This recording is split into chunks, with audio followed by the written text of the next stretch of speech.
Hello, everyone, and welcome back to Sandra Sells Tells. Happy New Year. This is the podcast where we talk real estate, real people, and what really matters when it comes to your home. I'm Sandra Smith, Global Real Estate Advisor with Gibson Sotheby's International Realty. And today's episode is one homeowners and sellers are going to love. We're talking paint. One of the simplest, most powerful ways to transform a space, add value, and make a home feel move-in ready. Whether you're thinking about selling, renovating, or just freshening things up, paint can truly make a first impression. I'll be joined today by Stephen Storey, a professional painter who's seen it all, the good, the bad, and what the heck were they thinking? We're going to talk color trends, prep tips, hiring advice, and insider knowledge every homeowner should know before picking up a paintbrush. So grab your coffee, your cocktail, your milk, your water, whatever you drink. Take us along on your commute and let's get started. So, hello, Steve, and thank you for joining me. Hello, Sandra. Thank you for having me. Yeah, tell me a little bit about how you got started as a professional painter. My godfather, my father's friend, was, a painter, and he employed me when I was 14 years old.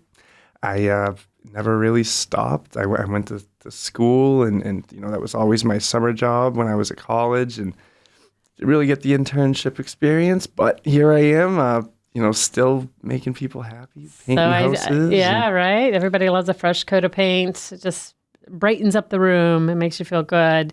So I take it you like it then, because I do enjoy some people my work. Do not like painting. I'm one of those people. Me too sometimes. All right. So one of the biggest questions that I get from sellers is about color. What paint colors are buyers loving right now, or just people in general, not necessarily buyers, but... I think each room is so different. The lighting in each room is important. And I think generally speaking, off-whites are very popular because they look so different on each wall that, right. You can't really go wrong with an off-white throughout. Depending on how many windows there are, you can go darker, but... True.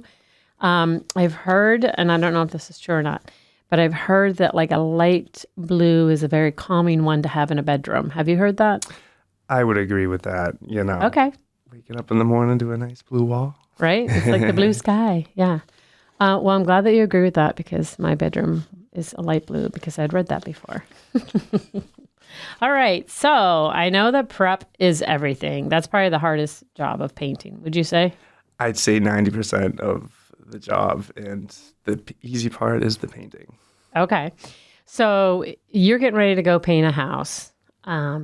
What is something that homeowners could do before you even show up to help make your process smoother? Taking some things off the wall is great, but not really required. And there's not really too much they have to do, to prep for me coming in. It's... Sounds like you're making it pretty easy. I do. So you don't want them to move any furniture or... No, I mean, if it's, a huge deal, obviously we'll make it a part of the quote, but it's usually no big deal. All right. Well, that's nice. That's good to know. What is one of the biggest mistakes that people make when they try to paint themselves? Let's see. They try to rush the prep work, I guess, a little bit. And, if you don't sand the walls before you put paint on, it's not going to look as good as if you sanded the walls and make a little mess. Making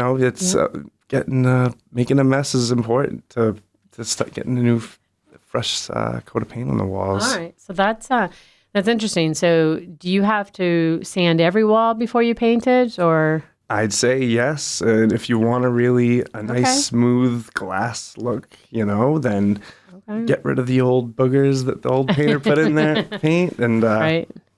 If you look close, you can really see every imperfection. So. All right. That is very true. I've seen like older homes that have that plaster paint that's very hard. Our plaster, what is that called? You know what I'm talking about? It's not the paint, but like plaster hair. Horsehair plaster. Horsehair plaster. With Thank you. Older homes. Yes. So how do you tackle that? Because that's tough. Well, hopefully the walls are in good shape and it just requires sanding. But you can always patch those older walls with joint compound, and it's no big deal. It just needs a little more love. I love that you're just like cool and chill about, yeah, no, it's not a problem. Yep, we got this. So that's amazing. That's, I think anyone having a house painted, any homeowner would be happy to have that type of attitude so that we're not stressed out about it.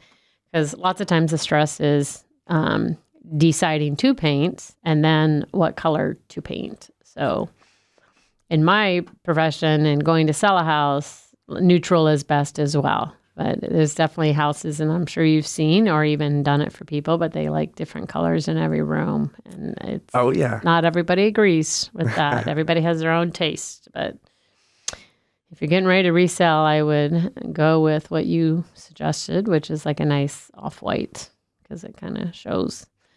Now, in a bedroom, like a kid's bedroom or a kitchen, do you recommend like the high gloss kind that wipes off easily? Yes, I mean and you have small kids, so.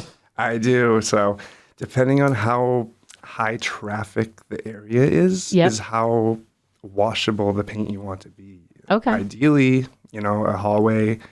I recommend eggshell on the walls first of all, because good to know. It doesn't. Eggshell. It's not too shiny, and it is very washable. Okay. If the walls are very smooth, you can go a little more glossy with the satin. And you do get more washability and longer lasting paint jobs. You can wipe it clean for the next 10 years. Awesome. Whereas you put the flat paint on the walls, it looks the best, but you can't wash it clean. Right. And definitely with little hands around. I mean, they're touching everything, whether, even adults, like, my children are all adult children, but it's still, we just tend to touch things as we're walking by or grabbing something or going up the stairs or something like that. So washable paint. Okay, I like it. All right. So let's talk about some things homeowners are always curious about, and that's budget and hiring tips. So why does painting pricing vary so much? I think every contractor or painter is so different in terms of, sometimes it's their second job, or sometimes it's their full-time job.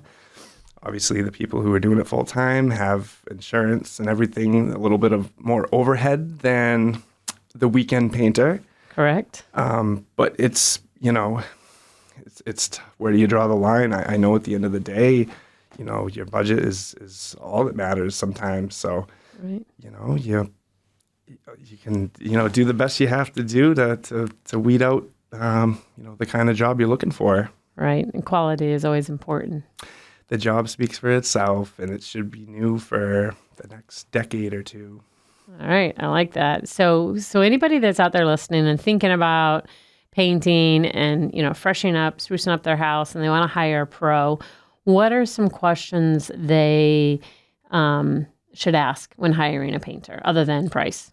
I think the process is, should be outlined, rather than just giving one big number for the big job. Really detailing, spending the time to break the job down and see why the prep work is what it is. And, the painting part is the fun part, the easy part at the end, which everyone likes to rush to. Right. But, you have to just be brutally honest about what the prep takes to get it to beautiful. All right. Very good. Any other important questions you think they should ask when hiring a painter? I think the process is the most important, and it also references are very good to have, and pictures of old projects and Great idea. Yeah. Most people usually do hire somebody based on a reference or somebody that they know, like, and trust, that have used that person or familiar with their work or have done that. So great tips to homeowners out there looking to hire a painter. All right, I'm going to ask you just some quick questions. Look,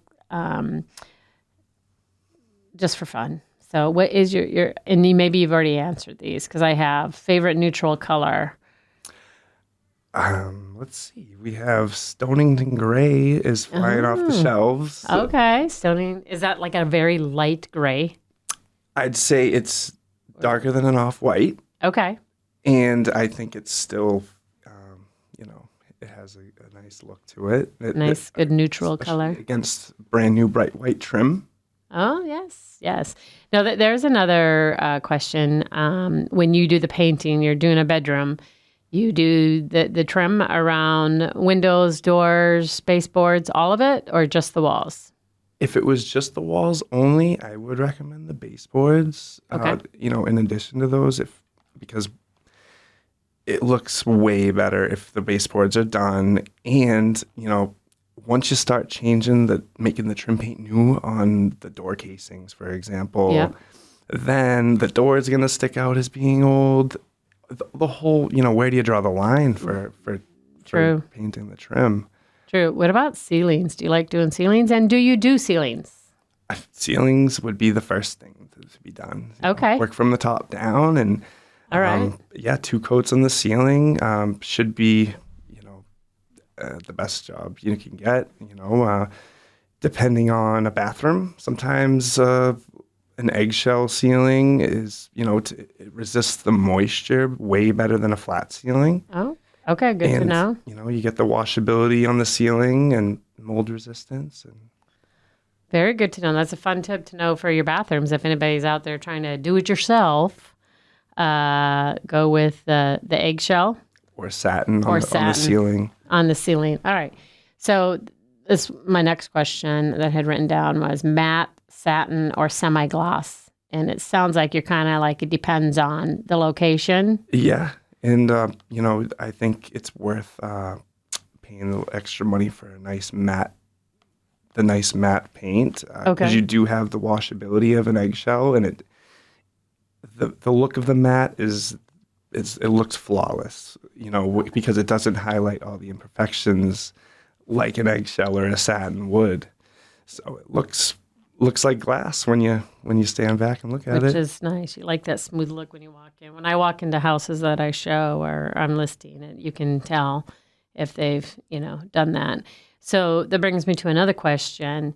I guess there is a price difference between matte, satin, or semi-gloss for paint, or are they all similar? They are right around the same. I'd say, you could, Sherwin-Williams and Benjamin Moore have their premium line of, which is probably $20, $30 more than the mid-grade. But if you do have a high visibility area or a master bathroom, spending the extra $30 for that premium paint would really be, worth every penny. All right. Good to know. Right. What is one color trend you hope that never comes back? Well, I'd say I love color trends coming and going because that's probably what keeps people in business. True. Right. But I'd say good point. Everyone wants to go away with the natural wood look, and everything's going white now, which maybe one day natural wood will have its home on people's trim and cabinets, but today's everybody is covering that. I mean, I'm guilty of that myself in my own house, like covering that up and just going with the white, the cleaner look. But it's definitely a trend, and it's been around for the last few years. But I have, there are people that don't like that look and like this darker stain or darker wood. So enjoy the character of the wood grain. Very good. I like it. So do you just do interior painting or do you do exterior painting as well? Exterior is what I love to do when the weather permits, and working outside is priceless, and a little bit more dangerous being up on ladders, but that's what someone's got to get up there and scrape and paint. Very good. So you don't mind doing outside of the home, and you do the inside as well too. What about decks? Do you do staining, things like that, or no? Yes, decks can be touchy, and it's easy to put a solid stain or a solid paint on the the deck boards, but no matter how good the paint is, it really is going to peel in 2 or 3 years. I think the best job that a deck can get is a semi-transparent stain on it. So, when it does need a recoat, you don't have to scrape and sand. Okay. Good tip. Very good tip. So these have been like super helpful because everybody, like we said, a fresh coat of paint can make a huge difference, whether you're selling or, just freshening up your own house. It's just good to stay on top of it. One last question. What do you recommend? Like, how often should somebody paint or do a fresh coat of paint in their house? They've been in this house. They're planning on being in this house. It's their forever home. They had it painted when they moved in. Is it every 2 years, 4 years, 10 years? Well, that's the thing is the quality of the paint job is very important because if it's not enough paint on the wall, you'll need another paint job in 5 years. So do you usually do 2 or 3 coats? 2 coats of finished paint is important, and it creates that washable surface that, that'll stay brand new for a decade. For a decade. So it can last up to a decade. I'd say so. Unless you want to change your color scheme, right? Of course. All right. That's awesome. I actually never knew the answer to that question. And I know it can be personal preference as well too, but if I think about my own house, it's been the same color for at least 7 years. So it's about right. So how can people contact you? I think my Facebook would be how I, post all my work. All right. And what's the name of your Facebook page? Storey and Company Painting Services. Storey and Company Painting Services. So that's Storey as in storybook. Storey. Storey. So Storey, Storey, Painting Services on your Facebook page. And then all your contact information is on there. Oh, yeah. Do you want to give either your email or your cell phone number now for those that are listening that might want to jot it down? Absolutely. All right. My cell phone is 339-933-2882. A lot of easy numbers there. So say it again one more time. 339-933-2882.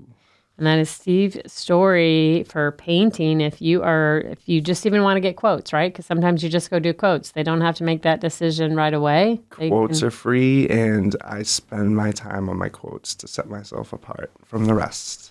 Oh, good advice. And I can honestly say that I have referred Steve to do some painting for some buyers that had bought a house and wanted some fresh paint in their house. So I do not give out names unless I know they have a good reputation. So I recommend you check out his before and afters on his Facebook page and check it out. And if you're thinking of painting, reach out to him. Now, before I leave, I always like to do a key of the week. So this week, going along with our painting theme, here is your key of the week. The right paint job saves you money. The wrong one costs you twice. Now, would you agree with me, Steve, on that? 125,000%. All right. So the right paint job saves you money. The wrong one costs you twice. That is your key of the week. Professional prep, clean lines, and the right finish matter. Cutting corners often leads to do-overs, delays, and lost momentum when a home is getting ready to hit the market or you're just freshening up for yourself. So, Steve, this has been a great conversation and proof that a fresh coat of paint can do a lot more than just change a color. Thank you for sharing your expert insight, your real-world advice, and a few truths every homeowner needs to hear. If you're thinking, selling, buying, or even just updating your home, remember, it's often the details that make the biggest difference. If you enjoyed this episode, please make sure to follow, subscribe, and share it with someone who loves home projects or is thinking of planning a move. And if you have a topic you'd love for us to cover, please send me a message. I love hearing from you. I'm Sandra Smith, and this has been Sandra Sells and Tells, real estate, real people, real insight behind the sold sign. Until next time, Sandra Sells, closing deals in high heels.